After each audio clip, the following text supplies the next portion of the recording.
안녕하세요, 여러분. 네, 제가 잠깐 기도하고, 그리고 오늘 말씀 증거하는 시간 갖겠습니다. 하나님 아버지 감사합니다. 하나님 오늘도 우리가 주님의 말씀 앞에 섭니다.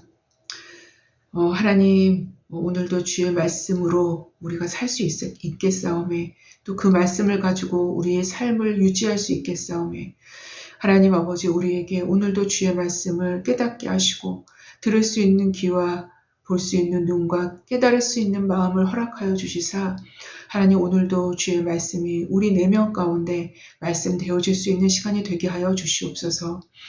하나님 부족한 제가 말씀을 들고 섭니다. 하나님 저는 제가 어떻게 해야 될 바를 항상 알지 못하고 섭니다. 하나님 주께서 오늘도 우리 가운데 함께하여 주셔서 주님만이 증거되고 주의 말씀만이 증거될 수 있게 하여 주시오며, 하나님 말씀을 전하는 저는 온전히 숨겨주시고 주님만이 기억되게 하게 되는, 주님만이 기억되는, 하나님 주님의 말씀만이 생각나게 되는 하나님 그러한 시간이 되기를 참으로 원합니다. 하나님 그래서 하나님 말씀이 살아나며 하나님 진리의 말씀 대신 진리의 성령께서 하나님 이 자리에 온전히 좌정하여 주시사, 하나님 우리로 주의 말씀을 온전하게 깨닫고 듣고 하나님 볼 수 있는 하나님 그러한 시간이 될 수 있도록 주님 역사하여 주시기를 원합니다. 하나님 오늘도 방해가 있을 것이오나 하나님 그 방해 또한 또다시 하나님 무용지물이 될 수 있도록 주님께서 역사하여 주시고 친히 관여하여 주셔서 하나님 말씀을 시작하는 첫 시간부터 마치는 시간까지 온전히 주님께서 친히 역사하여 주시기를 원합니다. 하나님 주님께 이 모든 것들을 맡겨드리며 예수님의 이름으로 기도했습니다. 아멘.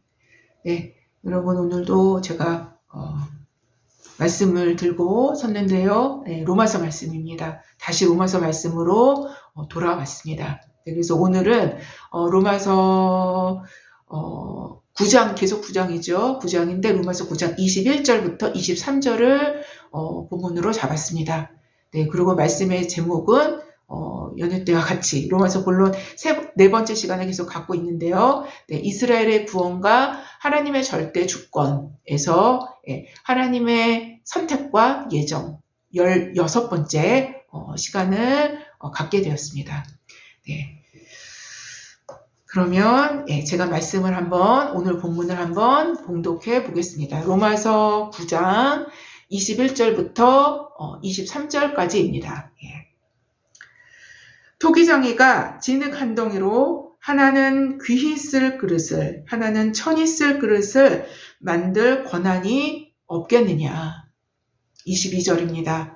만약 하나님이 그의 진노를 보이시고 그의 능력을 알게 하고자 하사 멸하기로 준비된 진노의 그릇을 오래 참으심으로 관용하시고, 23절입니다. 또한 영광받기로 예비하신 바 긍휼의 그릇에 대하여 그 영광의 풍성을 알게 하고자 하셨을지라도 무슨 말을 하리요.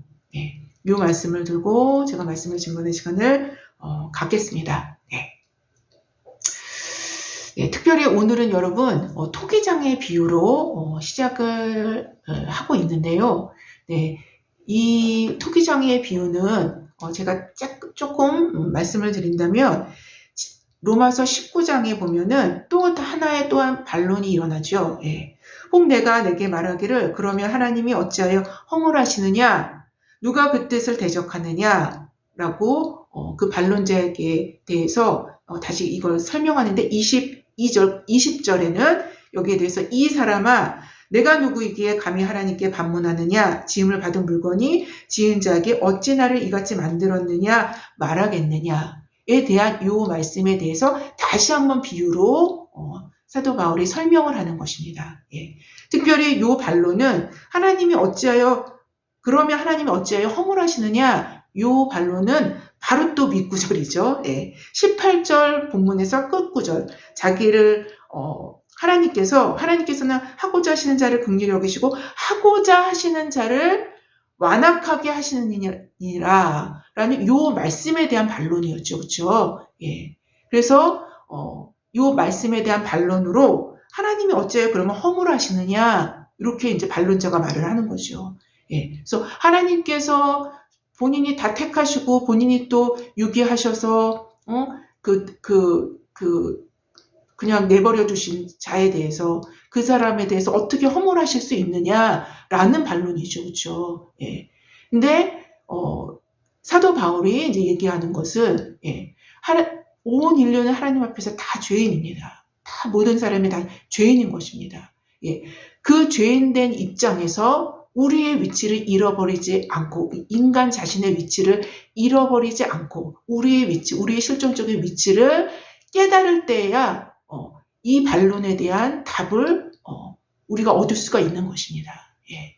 그래서 이 부분에 대해서는 제가 이제 충분히 설명을 드렸습니다. 그래서 온 인류가 하나님 앞에 죄인된 입장에서 그 죄인된 입장에서 누군가를 하나님께서 선택하셔서 긍휼히 여기셔서 그를 긍휼의 그릇으로 삼으신들 혹은 또 한 부류는 유기된 부류는 하나님께서 그들의 죄를 그냥 내버려 두셔서 그들의 죄 가운데 죽게 하신들 그냥 죽게 된들 그것이 어떻게 하나님께 불의함이 있다라고 얘기할 수 있겠느냐는 것이죠. 예, 어차피 인류는 모두 다 하나님 앞에 죽을 수밖에 없는 죄인된 것이라는 것입니다. 예, 그래서 어떻게 하나님은 이에 대해서 허물하시느냐에 대해서 사도는 거기에 대해서 이제 반론을 하는 것입니다. 예, 그래서 저번 주이죠. 그죠? 2주는 크리스마스 설교, 그 다음에 첫 번째 주는 크리스마스 설교, 두 번째는 이제 신년 설교를 제가 했고요. 그 다음에 이제 다시 이제 연결해서 말씀이 들어가는 겁니다. 그래서 사도 바울이 바로 이 반문에 대해서 다시 토기장의 비유로 말씀을 하시는 것입니다. 예. 그래서 하나님께서 유기된 자들에 대해서 이제 잠깐 이제 사도 바울이 18절에서 설명을 하고 그 완악한 자는 사실상은 자기 죄로 말미암아 죽는 것인데 하나님께서 완악하게 하시는 것보다도 더 먼저는 자신이 하나님 앞에 완악한 모습을 보였기 때문에 거기에 대한 잠정적 심판으로 하나님께서 더 그를 완악하게 하셔서 완악하게 하신다라는 것들에 대해서도 우리가 알아본 바가 있습니다. 예. 그래서 그 부분에 대해서 상세한 말씀은 제가 전번에 말씀드렸던 그 말씀을 찾아보시면은 더 상세하게 설명이 되어줄 수 있을 것 같고요. 그래서 연결해서 오늘은 이제 말씀을 드리는 건데요. 바로 이 반문에 대한 비유로 설명드리는 바로 이제 그 부분입니다. 예. 그래서 오늘 본문은요 하나의 비유로 이제 시작을 합니다. 예, 토기장의 비유입니다. 예. 그래서 오늘은 특별히 이 비유를 돕기 위한 토기장이가 일반적으로 그릇을 만들어 나가는 과정들을 소개하면서 설교를 이어갈까 합니다. 예. 사실 토기장의 비유는 성경에서 심심치 않게 언급되는 비유로서 아주 상당히 많이 나옵니다. 이 토기장의 비유는 이사야, 예레미야 같은 선지자들에 의해서도 비유되어 온 비유라고 할 수 있습니다. 예. 특별히 토기장에는 토기에 대한 어떤 절대적인 권한을 갖고 있을 수밖에 없는 거죠. 그렇죠? 그의 독특한 권한. 토기에 대한 아주 독특한 권한을 갖고 있는 그 토기장이 그 특권을 잘 묘사할 수 있기에 토기장의 비유는 사실상 하나님의 선택과 유기를 설명하기에 아주 매우 적절한 비유라고 생각할 수 있습니다. 이 토기장의 비유는. 그래서 사도는 하나님의 절대 주권적인 선택에 대한 두 번째 반론이었던 로마서 9장 19절에 혹 내가 내게 말하기를 그러면 하나님이 어찌하여 허물하시느냐 누가 그 뜻을 대적하느냐 라는 반론에 대한 제가 다 설명을 다시 한번 드리겠습니다. 어떻게 대적하느냐 어찌하여 허물하시느냐 누가 그의 뜻을 대적하느냐라는 반론에 대한 답변으로 이 토기장이의 비유를 들어서 계속해서 설명하고 있는 것입니다.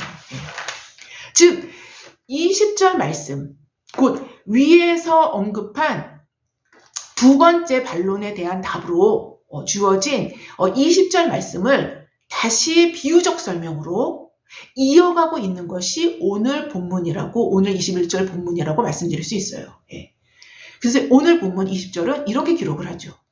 이 사람아, 오늘 21절 본문인 것이고요. 20절 본문이 이렇게 기록합니다. 이 사람아, 내가 누구이기에 감히 하나님께 반문하느냐. 지음을 받은 물건이 지은 자에게 어찌 나를 이같이 만들었느냐 말하겠느냐. 라는 20절 말씀은 곧 다음 구절인 21절의 토기장의 비유로 이제 이어지게 되는데요. 20절에 지음을 받은 물건은 21절의 토기라고 할 수 있으며, 20절에 지음을 받은 물건은 21절의 토기라고 할 수 있으며, 20절에 지은 자는 21절의 토기장이라고 비유될 수 있기 때문인 거예요. 그래서 아주 자연스럽게 비유로 연결이 됩니다. 토기장이가 토기를 만드는 작업 과정을 보면, 첫째는 진흙을 발로 밟고 손으로 이겨서 진흙을 충분히 아주 부드럽게 충분히 반죽을 합니다. 두 번째, 반죽된 진흙을 농로 위에 놓고 농로를 발로 밟아서 농로를 발로 밟으면, 키를 밟으면 이렇게 돌아가죠. 농로가 이렇게 원반으로 돼서 이렇게 돌아갑니다. 농로로 발로 밟아 그렇게 돌려가면서 손으로 진흙을 토기장이가 원하는 데의 형태로 이제 빚어 만들어가 가게 되는 거죠. 원반은 계속 돌아가면서 이렇게 토기를 이렇게 빚게 되는 거죠. 그래서 원하는 형태로 만들어가면서 그릇을 빚어갑니다.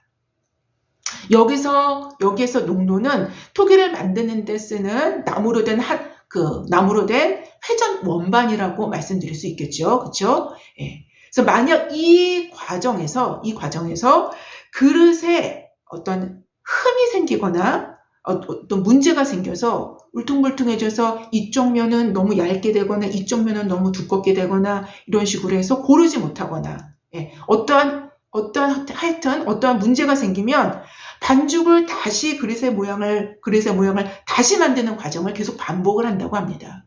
이게 그릇이 아주 원만하게 균일한 그 두께로 잘 만들어질 수 있을 때까지 계속 이제 반복을 하는 거죠. 그래서 그릇에 흠이 생기거나 문제가 생기면 반죽을 다시 하여 그릇의 모양을 다시 만드는 과정을 계속적으로 토기장은 반복을 하게 된다고 합니다. 세 번째 과정은 그릇 모양으로 빚어진 진흙을 이제 예쁘게 빚어진 진흙을 불에 구워서 토기를 이제 완성하게 되는 거죠. 그래서 이때 토기장이의 자유로운 뜻에 따라 완전히 토기장이의 자유로운 뜻에 따라 귀하게 쓸 그릇과 천하게 쓸 그릇을 나누었다고 합니다. 이거는 완전히 전적으로 토기장이의 뜻입니다. 토기장이가 원하는 것입니다. 토기장이의 자유로운 선택인 거예요. 그래서 그릇을 선택을 하는 것입니다. 이거는 귀하게 쓸 그릇, 이거는 천하게 쓸 그릇을 이제 선택을 하게 되는 겁니다. 그래서 나누어집니다. 그런가 하면 완전히 다 구운 후에도 토기가 터져서 구울 때 이제 토기가 터져버리는 것입니다. 토기가 터져서 잘못된 제품은 토기장의 밭에 완전히 던져져서 깨트려 버리게 되는 거죠. 사실 이사야, 예레미야에 나오는 토기장의 비유들은 하나님께서 인간을 자신의 절대주권적 자유로 창조하신 창조자로서의 토기장이를 표현해낸 비유입니다. 그도 그럴 것이 토기는 원래 흙으로 빚어 만들어낸 그릇이지 않습니까? 흙으로 만들어진 그릇이 토기예요. 토기. 그래서 흙토자를 써서 톡이라고 하지 않습니까? 이와 같이 인간도 흙으로 창조되었기 때문에 그 유사점이 있는 거예요. 유사점이 있으며 하나님의 손에서 빚어진 것이기에 토기장이 되신 하나님으로 비유되어져 온 것입니다. 그래서 아주 토기장이로 상당히 많이 성경에서는 비유가 되어집니다. 인간을 토기로. 그런데요. 우리가 살펴보게 될 로마서의 토기장의 비유는 그 포인트가 조금 다릅니다. 그 포인트가 창조에 있는 것이 아니라 바로 하나님의 선택, 곧 절대 주권적인 선택에 그 포인트가 있는 것입니다. 절대 주권적인 선택에 그 포인트가 있는 거예요. 다시 말씀드린다면 토기장이가 진흙으로 토기를 만들고자 할 때 그 진흙은 이미 존재하는 진흙 덩어리를 갖고 오지 않습니까? 뭐 산이나 들이나 뭐 어디서든지 진흙이 많이 있는 곳에서 진흙 덩어리를 가지고 와서 어떠한 토기든 만들어지는 것이 아닙니까? 토기장의 손에 의해서. 일반적인 토기장이들을 생각할 때 말입니다. 이렇게 해서 이제 토기가 만들어지는 거예요. 바로 로마서 9장 21절의 사도가 비유하는 토기장이는 이 부분을 비유하고자 한 것입니다. 무엇이요? 무엇을 얘기하는 거죠? 이미 그렇게 존재하는 진흙덩어리, 곧 그 진흙덩어리일 뿐인 곧 죄덩어리인 인간을 하나님께서는 당신의 절대 주권적인 선택에 의해서 어떠한 그릇은 천하게 쓸 그릇으로, 어떠한 그릇은 귀히 쓸 그릇으로 정하셨다라는 것입니다. 거기에 기본 전제는 진흙덩어리, 바로 곧 죄의 덩어리인 인간인 거예요. 죄덩어리. 이미 모든 인간은 죄의 덩어리일 뿐인데 바로 여기에서 하나님의 선택과 유기가 하나님의 자유로운 뜻에 의해서 결정되어진다는 것을 비유한 것입니다. 이것이 바로 인간의 실존적 위치인 거예요. 그러한 권한이 이러한 죄의 덩어리일 뿐인 인간, 모든 인간이 갖고 있는 그런 죄의 덩어리일 뿐인 인간을 이렇게 다루시는 것에 대한 그러한 권한이 하나님께는 절대적으로 그리고 당연히 존재한다는 것을 사도는 말씀하시고 계신 거예요. 마치 토기장이가 한 덩어리의 흙을 가지고 와서 그 흙으로 최고급 포도주를 담을 병으로 사용하기 위해 그 그릇을 머릿속으로 디자인하고 그렇게 만들어 나가든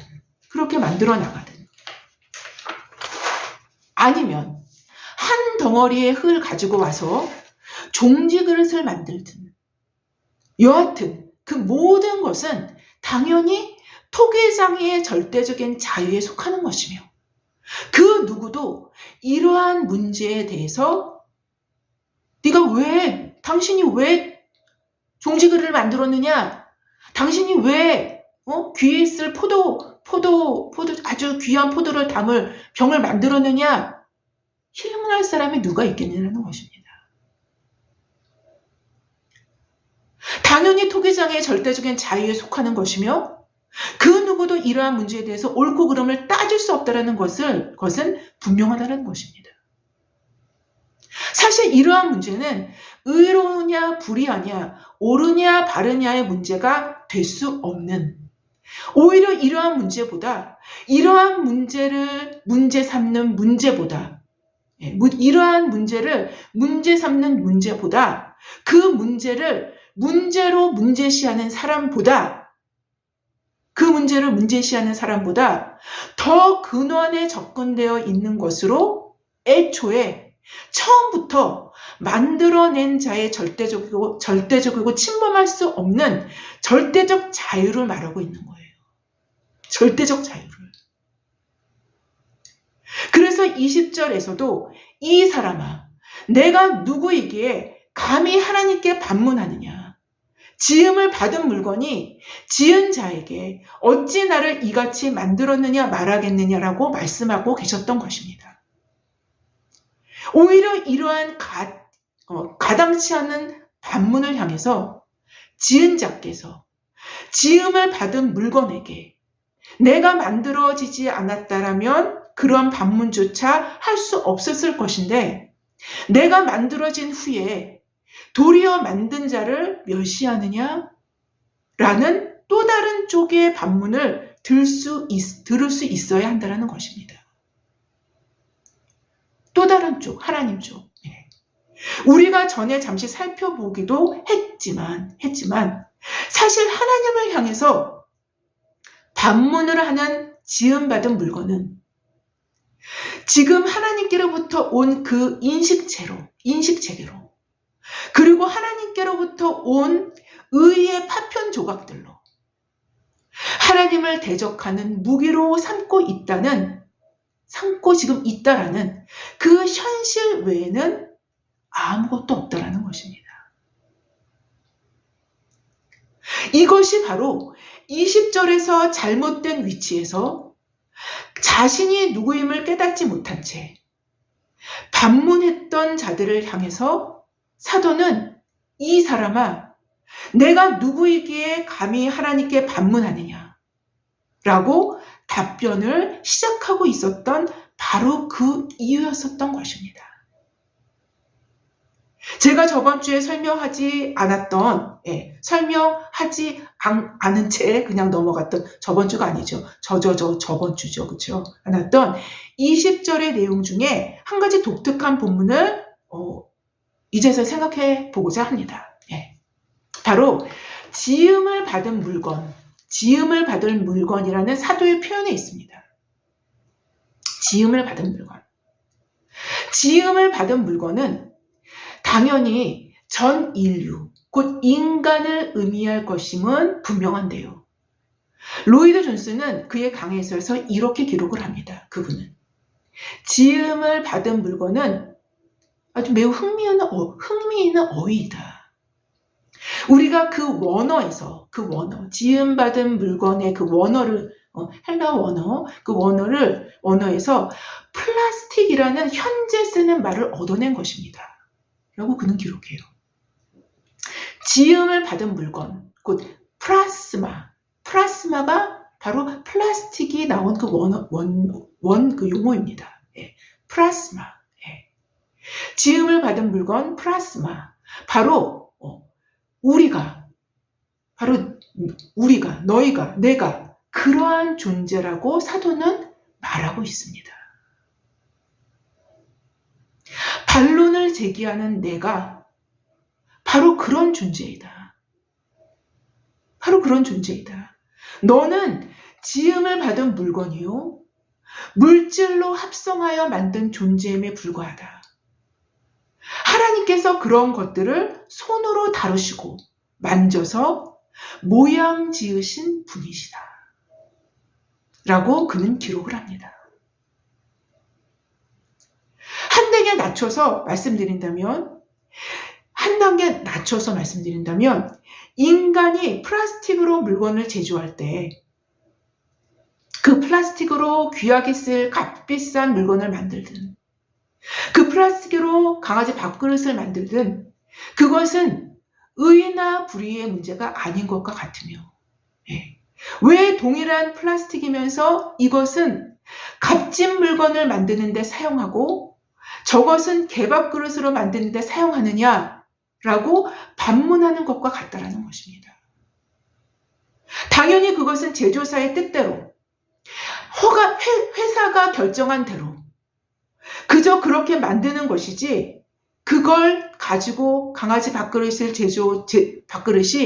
제조사를 향해서 강아지 밥그릇을 만든 그 제조사를 향해서 항의할 수 없다라는 것입니다.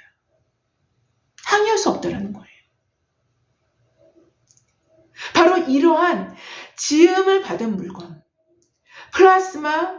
플라스틱은 다음 구절인 21절, 오늘 본문과 연결되어 토기라는 형태로 사도는 비유하고 표현해내고 있다는 것입니다. 곧 토기장의 비유로 사도는 이 흥미있는 어휘인 플라스마를 설명해 나가고 있는 것입니다.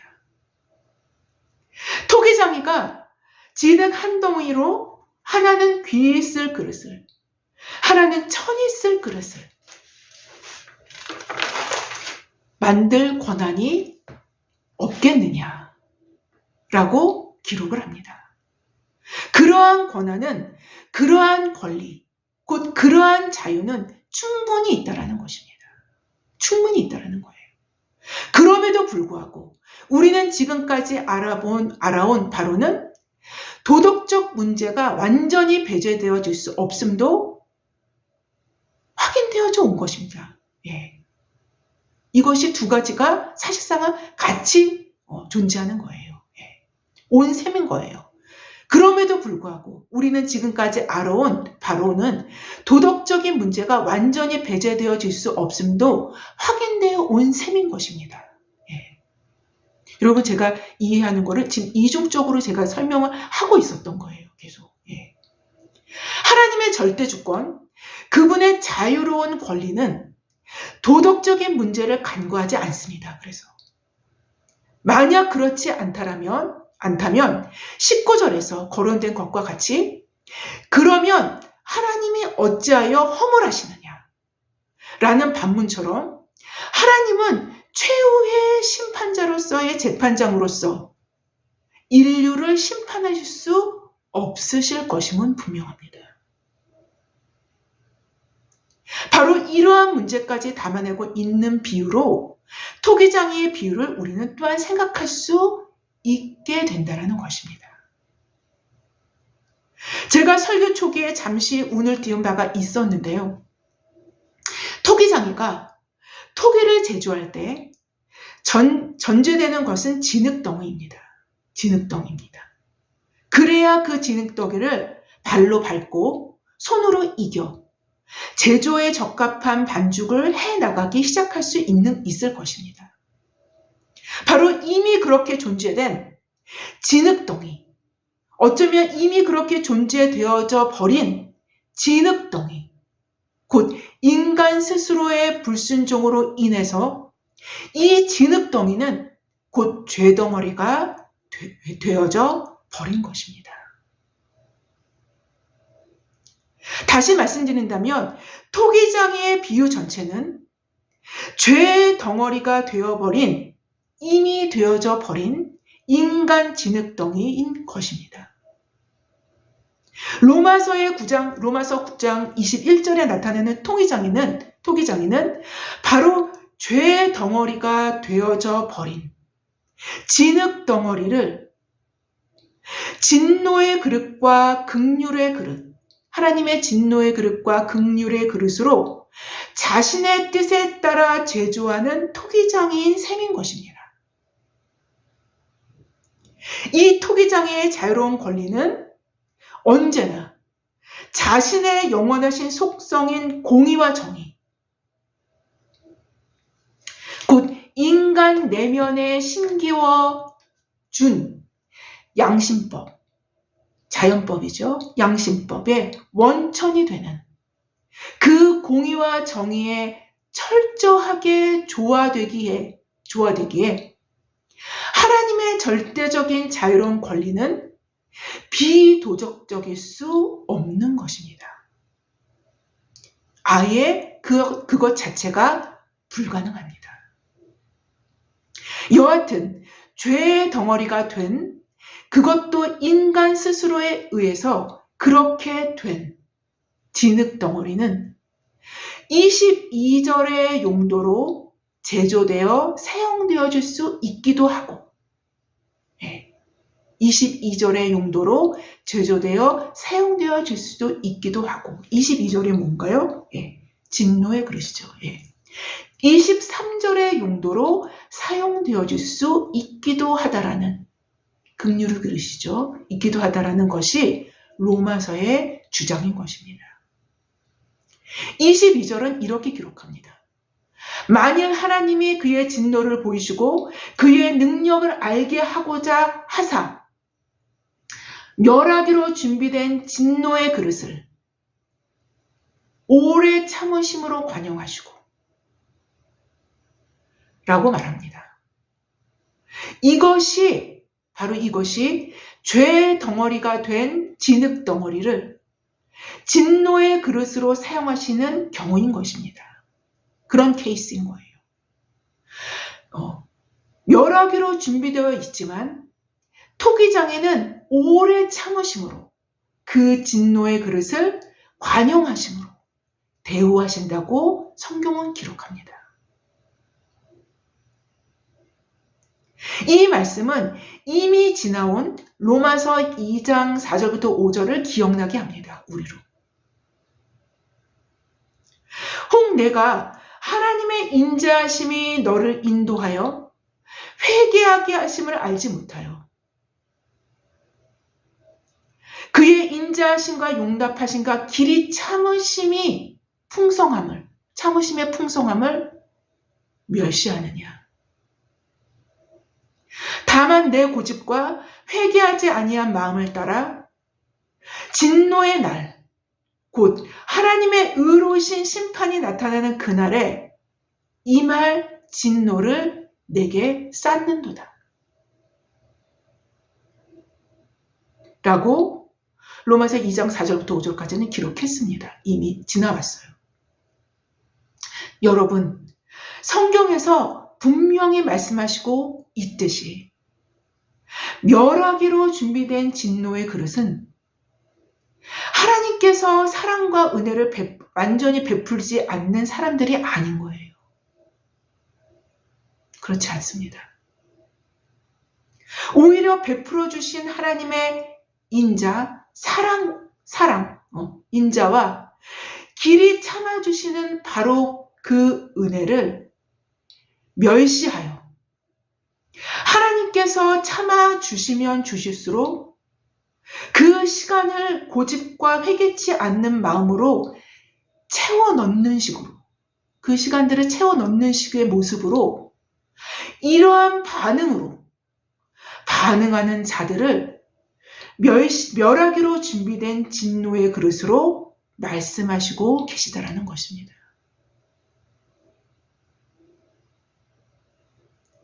여러분, 여기에서도 우리는 확인할 수 있게 되는데요.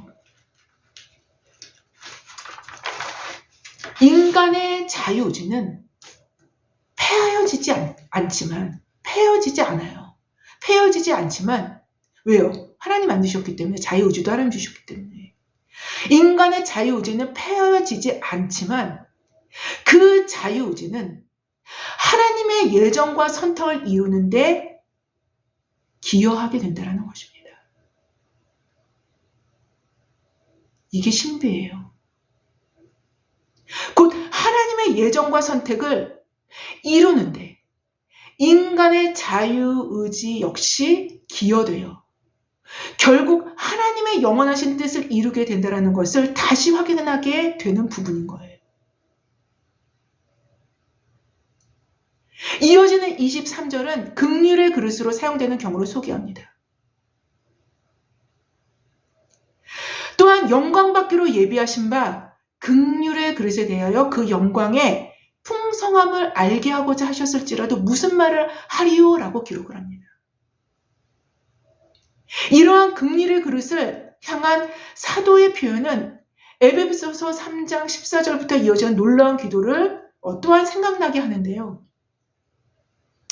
이러므로 내가 하늘과 땅에 있는 각 족속에게 이름을 주신 아버지 앞에 무릎을 꿇고 비노니 그의 영광의 풍성을 따라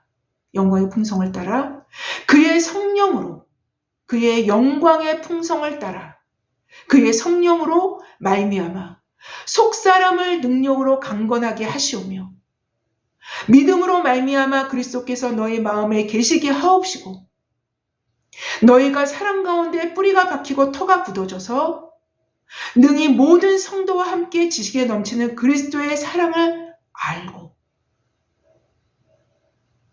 이렇게 쭉 이제 기록을 합니다.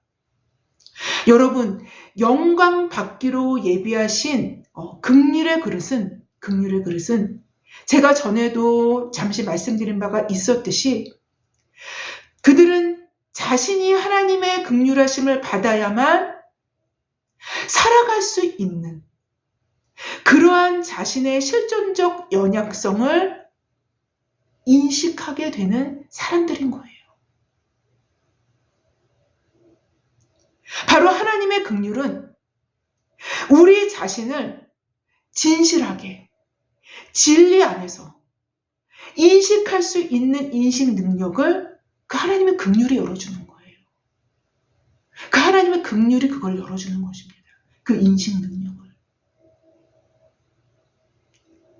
또 그런 까닭에 우리 자신이 하나님의 긍휼 없이는 살아갈 수 없는 존재임을 그래서 깨닫게 되는 것입니다.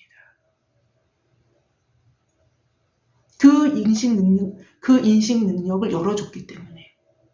그래서 그것을 깨닫게 되는 거예요. 또 그래서 이러한 자기 인식이 하나님으로 하여금 그 영광의 풍성함을 깨닫고 누릴 수 있게 만드는 기초를 제공해 만드는 거예요. 결국 하나님으로 인하여 하나님의 것을 누리는 셈인 것인 거예요. 네. 하나님으로 인하여 하나님의 것을 깨닫고 누리는 셈인 것입니다. 이것이 심령이 가난해질 수밖에 없는 실존적 자기 인식을 하나님께서 심어주심으로 그러한 부어주심 위에 그의 영광의 풍성함을 더 부어주시는, 더 부어주신 바 되어버리는 복을 누리게 하시는 것입니다. 이로 보건대 영광 받기로 예비하신 긍휼의 그릇의 특징은 진리의 빛을 통한 실존적 정직함과 진실함에서 그 영광의 풍성함을 아는 데까지 이끌려가는 그릇이라 표현할 수 있을 것입니다.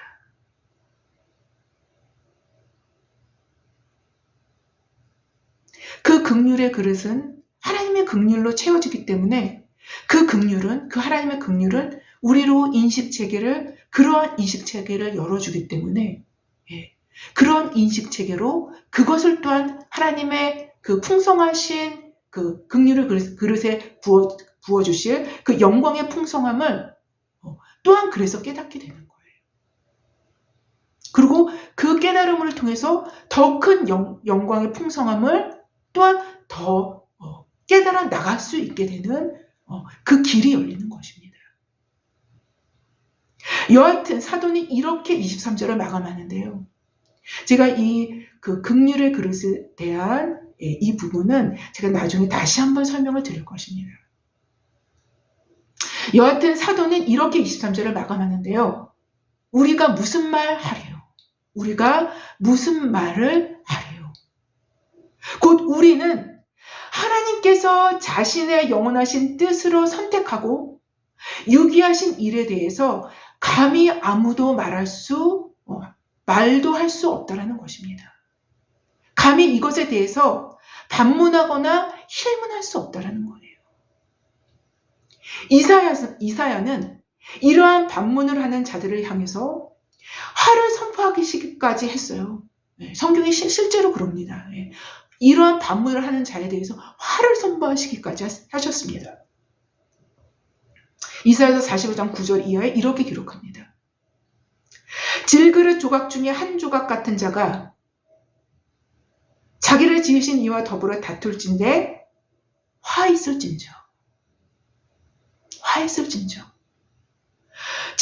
진흙이 토기장이에게 너는 무엇을 만들었느냐?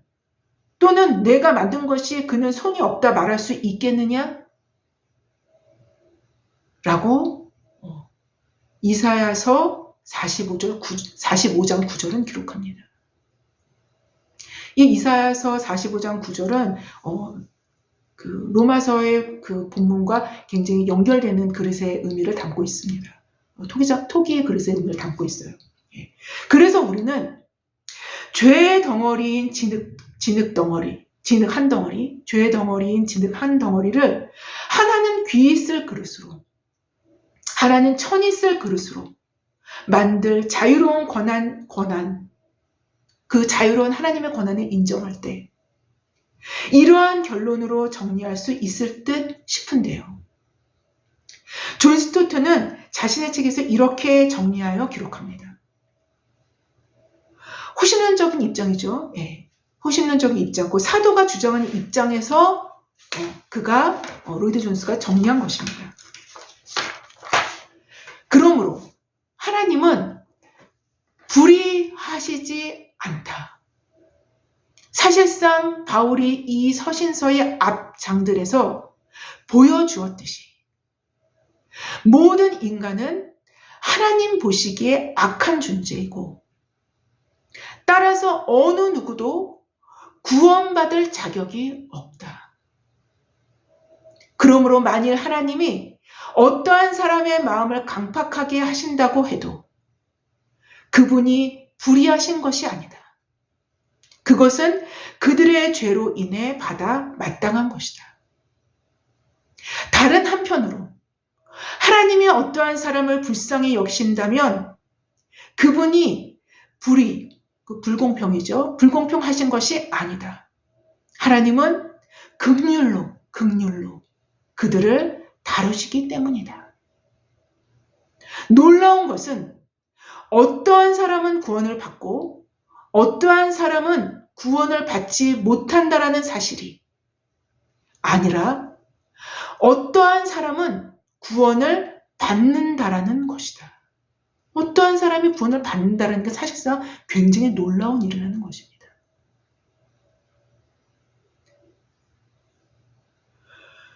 하나님 보시기에 그는 계속합니다. 하나님 보시기에 우리는 심판 외에는 다른 아무것도 받을 자격이 없다.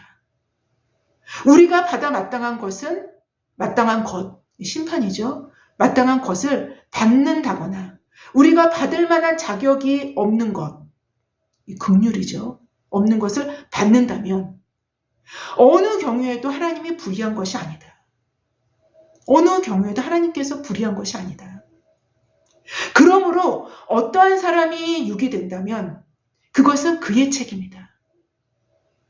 하지만 어떤 사람이 구원을 받는다면 그것은 하나님의 은혜다. 예, 아까 제가 잘못 얘기했는데 이건 존 스토트가 얘기한 것입니다. 예, 존 스토트, 예, 로이드 존스가 아니라 죄송합니다. 예. 여하튼 여러분 이 시대가 시대가 흘러서 현대를 살아간다 할지라도 인간은 죄의 덩어리가 된 진흙 덩어리에 불과합니다. 시대가 지나면 지날수록 시대가 또 넘어가고 또 다른 시대 온다 할지라도 이 진흙 덩어리엔 죄 덩어리에 그것이 바뀌는 것이 아닙니다. 그 본질은 그대로 있는 거예요. 하나님은 흙으로 인간을 창조하셨고 또 너는 흙이니 흙으로 돌아갈 것이라 라고 말씀하셨어요. 전 세계에 수많은 묘비가 있고 수많은 묘비가 있죠. 우리나라에도 묘비가 굉장히 많지 않습니까? 전 세계에 수많은 묘비가 있고 수많은 매장지가 존재하지만 그 안에는 모두 흙으로 돌아간 수많은 사람들이 하나님의 말씀이 진리임을 입증한 채 무덤에 누워있는 것입니다.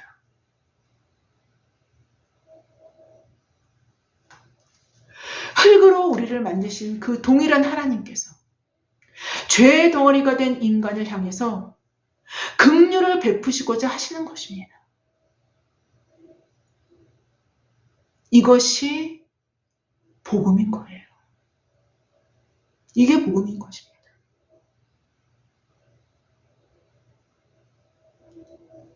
만약 긍휼을 베푸시는 하나님을 거절하신다면 그는 자신의 죄 가운데 유기되어질 수밖에 없고 자신의 죄값으로 또 다른 차원의 죽음인 영원한 죽음 가운데 거할 수밖에 없게 되는 것입니다.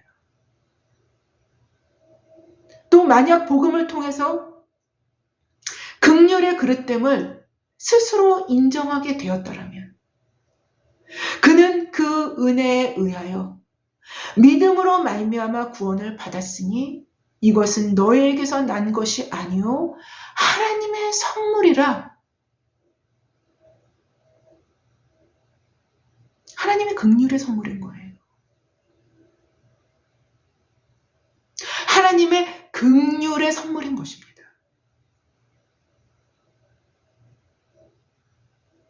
하나님의 선물이라는 에베소서 2장 8절의 말씀과 이 말씀과 항상 복종하여 두렵고 떨림으로 너희 구원을 이루라.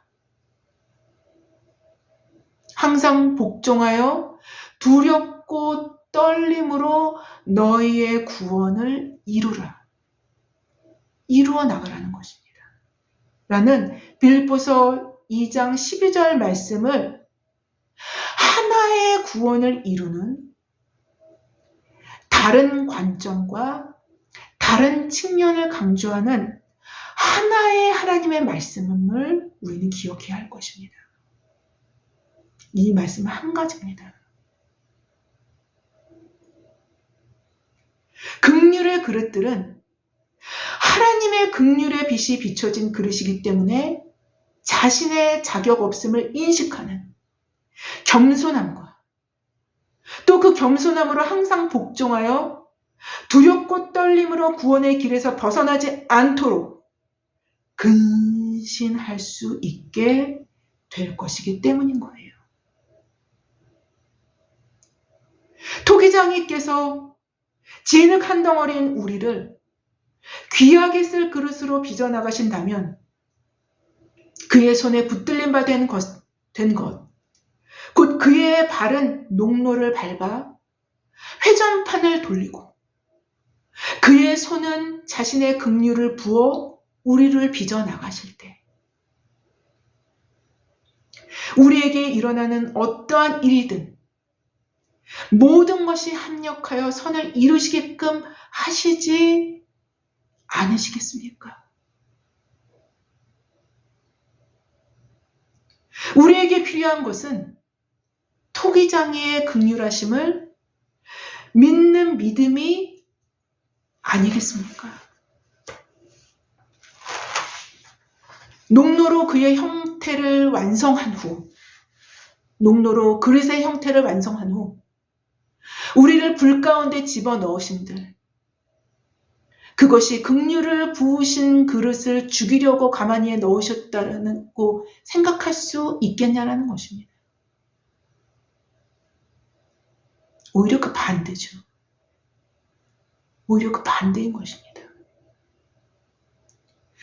오히려 불 가운데 집어넣는 것은 완성을 위한 필수 작업이 아니겠습니까?